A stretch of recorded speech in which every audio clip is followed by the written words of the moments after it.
So I used to teach the Senior Branding Systems course at San Diego State, and I got to reveal a truth to you today. The first person who actually taught me what real branding is came from the most unlikely of sources. It was an automobile painter, a young car painter 27 years ago. So I just graduated and saved up a little money from freelance work and wanted to fix up my car. I wanted to get it repainted. But not having had any friends who had ever done that, I had no referrals, which would be our first choice, right? So what did I do? I went to the Yellow Pages. I bet a lot of you don't even know what the Yellow Pages are anymore, right? Pre-Google, y'all. So I went to the Yellow Pages, and after all the full-page ads, after all of that, there was this tiny little 16th of a page ad that said, black cars only. So, really? Someone paints just one color? Well, I had a black car. Well, it was so oxidized, it was really light gray at that point, but it used to be a black car, so I give him a call. I said, hey, do you really make a living painting just one color car? And he says to me, yeah, actually, you know what? That's industry code. Industry code, yeah. The highest end auto body shops know that if you can paint a black car really, really well, you can paint any color car really, really well, because that's the hardest color to paint. So I get a ton of referrals from high-end auto body shops. So I'm super busy. Well, I said, what? I want you to paint my car. That sounds great. So he says, well, 3 weeks. Like, oh, well, I waited this long. Why not? So 3 weeks later, I get a knock on the door. I go out. There's no one there. So I walk out to where my car is in the driveway, and there's this young man in crisp blue jeans, crisp white T-shirt, rolled up in a ponytail, and he's like this, examining my car, like really in detail. He's walking all around it, and without even looking up, he starts describing what he's going to do to this car. And he starts talking about he's going to go through 8 layers of paint, and between every single layer, he's going to go through finer and finer grits of sandpaper till the last one is like silk, and this thing is going to shine like a mirror. I'm going, wow, I totally want that. That's what I want. That's amazing, right? So between you and I got to tell you, having never had a car painted before, my only reference point was the Earl Scheib TV commercials. We'll paint any car, any color for $2.99. Some of you guys remember that? So I'm figuring, okay, you know, I can budget $500. I get a primo paint job, right? That $500, that should get me a primo paint job. So I go, okay, so what's it going to cost? Right? What's it going to cost? And he says, $3,000. Oh, my heart sank. Right? I go, oh, come on now. I really wanted to fix it. So I thought, okay, I'm going to go into my negotiation business hat, and I countered. So, would you do it for $1,000? Without even blinking, he goes, no, can't do it. Because I'd have to take out some of the steps in the process. I can no longer guarantee the mirror finish. Now, my car wasn't worth $3,000, so I couldn't actually hire him. Right? But a few months later, actually many months later, an old friend called, and he goes, hey, I'd heard you were going to repaint your car. How did that turn out? Well, I didn't actually hire him, but I'll give you his name and his number, right? And I'll tell him the story. So he was in a better position, and he actually ended up hiring him and paying him his full price. So what did that young man teach me about branding? Several things.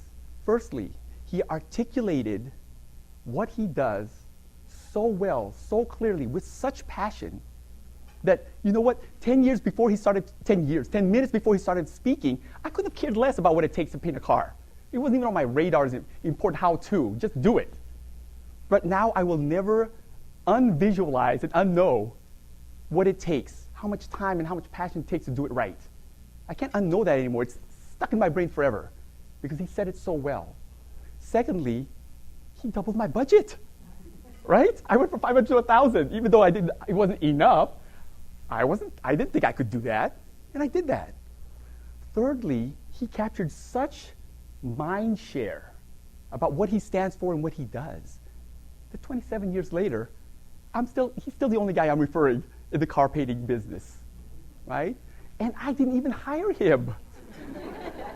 How many of us are capable of doing that? How many of us articulate what we do so clearly, so well, so passionately, that whoever you talk to understands why you do what you do. And even if they're not the right person, they can't afford you that exact moment, and they hire someone less expensive, they know they will get less. And that's the choice they're making that moment, right? But his brand was very clear. Clarity of focus, clarity of vision. Okay. Form follows culture has been my mantra since the very, very beginning. The belief that even before form follows function, we have to understand our shared values, our shared beliefs, how we look at the world, how we look at each other together before we can start designing things. And all that leads to this idea that it's really about designing for long-term value, right? I've done 500 brands in 27 years. Only 3 have ever been updated or changed because hopefully I did it right the first time by truly listening and truly understanding. So my passion is design, which is the visualization of your story, right? So I'm going to share with you just 2 projects today. One is for MAAC Project. MAAC is one of the largest and oldest developers of affordable housing for our underserved communities in San Diego County. Everything from San Isidro all the way up to San Marcos and everything in between. They built thousands of units for those who really need housing. And for most of those 40 years that they've been around, their name has been MAAC Project, with MAAC, the acronym standing for Metropolitan Area Advisory Committee on Anti-Poverty. I can only say that because I practice that a lot. But if you work on staff, if you work for the organization, if you're a partner, that is a tongue twister that you're probably not going to use on an everyday basis to talk about this organization. Why are we making it hard for our staff and our patrons and everybody else to help tell our story, right? So this is what they've had. But they hired me to rebrand, and this is the recommendation I've come up with. It's respecting this pyramid thing that they've had, but bringing it into modern times.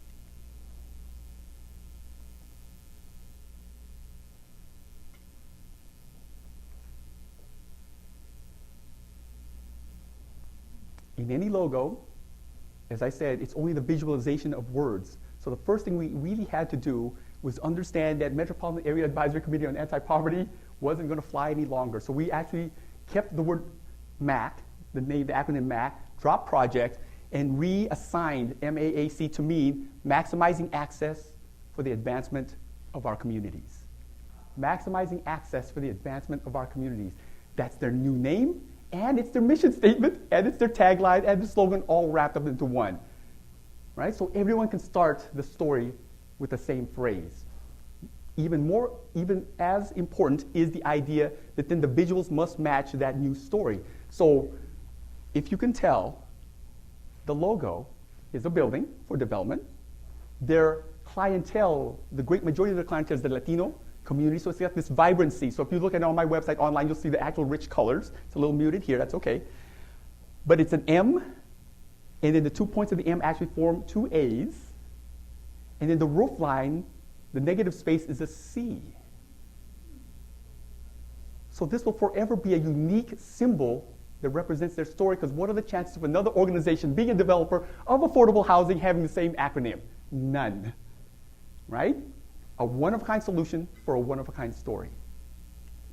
Beyond that, just like the great brands that you know, how do you encircle that symbol with an environment of graphics that are equally as unique? So in this case, we look at the geometry of the logo, and so all of the photos and the graphics that surround it are unique to this particular entity as well. This is on one of their delivery vans or maintenance vans, right? Even if you can't read the name, once you've seen that a couple times, you will always know it's a MAAC truck, right, or a MAAC vehicle, okay?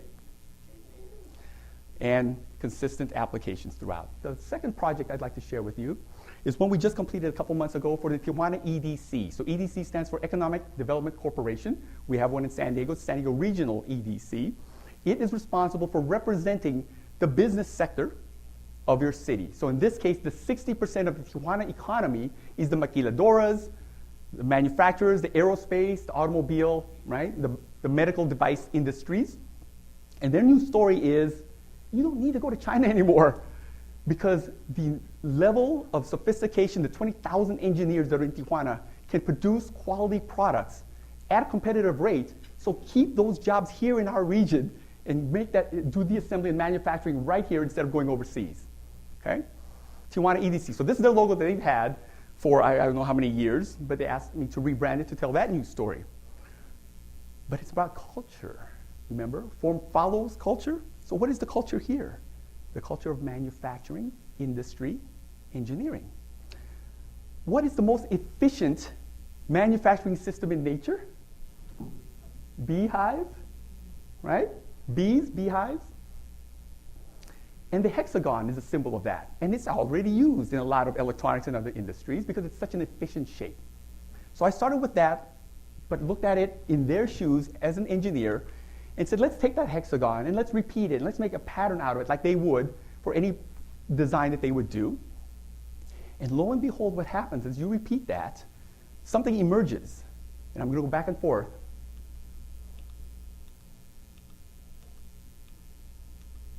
An arrow pointing up that happens to be in the shape of a T for Tijuana.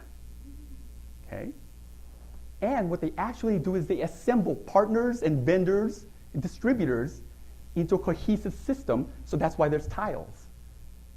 Right? Colored each one to be a different color to represent the coming together of different entities. Clean it up, take out some of the excess lines, put that, emphasize that hexagon again, and you have the final logo.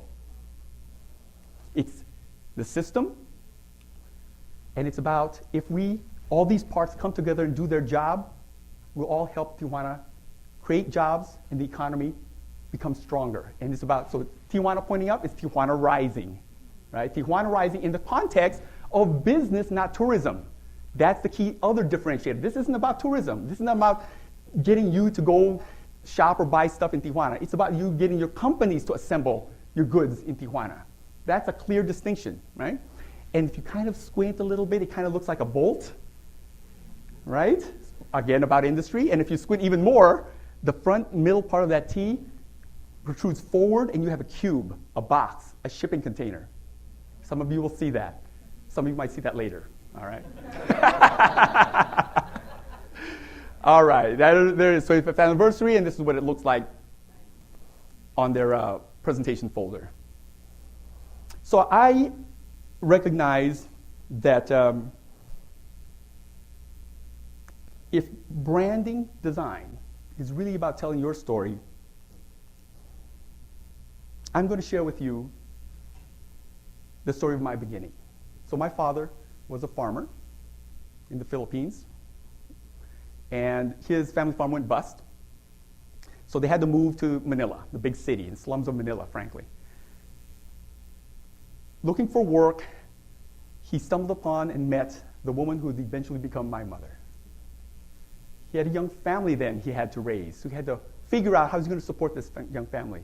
Well, he was lucky enough to join the U.S. Navy, right? Well, it was the Vietnam War era, so I guess they would take anybody, even someone who could barely read and write. But the point is that ballsiness, that guts allowed us to immigrate here to the United States. There's an old adage that goes, one's grandfather becomes a soldier so that his son can become a businessman or a merchant, so that his son can become an artist. I didn't have the patience to wait for my kids to become the artists. I needed to be the businessman and the artist all at the same time. But it reminds me, and I remind myself each and every day, but for the thinnest of threads, I could be in the slums of Manila wondering what I'm going to eat tomorrow, but instead, I get to be here with you as a creative professional. That's a blessing. That's a miracle. You all have a compelling story to tell. Share your story. We share stories so we can feel alive and get connected, right? Every story matters. My only request from you is to make sure that the design and the pictures match your story. Thank you.